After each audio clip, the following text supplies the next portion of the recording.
घर में ही है।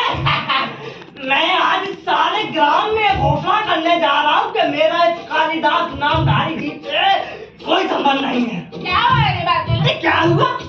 मैंने इसे पाला पोसा बड़ा किया क्या इसी दिन के लिए? किस तरह कंट्रोल करे? अरे तूने तो सुना कि राधिका से सम्मानित किया जा रहा है? यही तो मैं कह रहा हूँ कि उज्जैन को याद आ रहा है। अरे तो आप तो ये कह रहे मैं ठीक कह रहा हूँ। आचार कर लिए से अपने साथ बच्चे नहीं लेना चाहता है। रात भर चार अखबार हुई उनके सामने। अरे अम्मिका मैं तुमसे नहीं कहता था कि हमारे प्रापितामह के दौलत का पुत्र गुप्तराशियों से शकों से युद्ध कर चुका है। भागने की बात कर रहे थे। उसी की तो बात कर रहा हूँ अम्मिका। अब तुम सोचो कि एक तरह से देखा जाए तो हमारे वंश का सम्मान किया जा रहा है। वर्ग वंशावतार कहते हैं मुझे सम्मान नहीं चाहिए। राशि मुद्रा से पीड़ित होने के नहीं। विराज के सम्मान को स्वीकार नहीं करना चाहते? अरे मेरे समझ में ये नहीं आता कि इसमें किराए बेचारे की क्या बात है? सम्मान मिलता है तो ग्रहण करो, नहीं तो एक कविता और कविता का मूल्य क्या? कविता का कुछ मूल्य है अरे मातुल, तभी तो सम्मान का भी मूल्य है। विद्यार्थियों के सम्मान उनके हृदय में कहाँ छुपता है? मैं तुम्हें विश्वास दिलाती वो उज्जैनी अवश्य जाएगा। अब जाएगा? वे लोग इसके अनुसार है जिसे आप स्तुति करके से ले जाएंगे।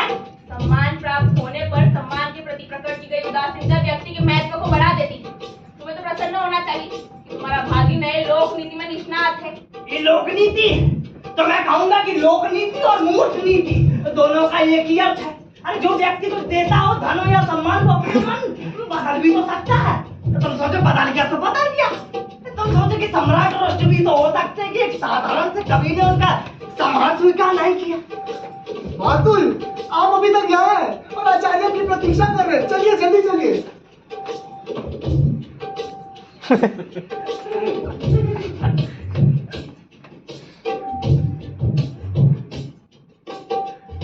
तुम यहाँ क्या कर रहे हो? मैंने तुमसे नहीं कहा था कि जब तक मैं लौट कर ना जाऊँ तुम आचार्य के पास रहना। मातुल आपने यहाँ भी तो कहा था कि आचार्य ये अभी तो कहा था, अभी तो कहा था। एक हाथ तुम्हारे समझ लिया कि वो नहीं है। किंतु क्या मातुल मूर्ख है? बताओ तो मुझे मूर्ख समझते हो? नहीं मैं मूर्ख लगता हूँ मैं मूर्ख नहीं तो नहीं तो मूर्ख हो। तुम महामूर्ख हो।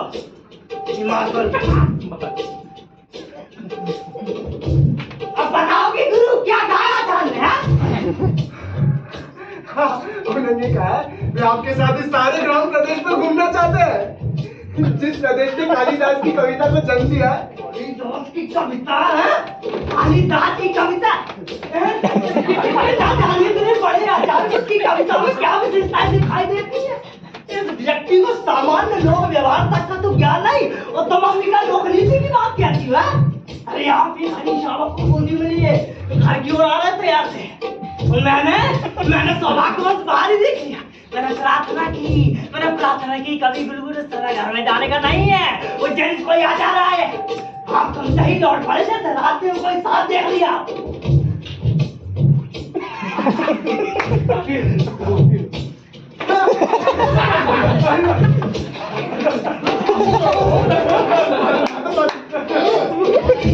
अम्मिका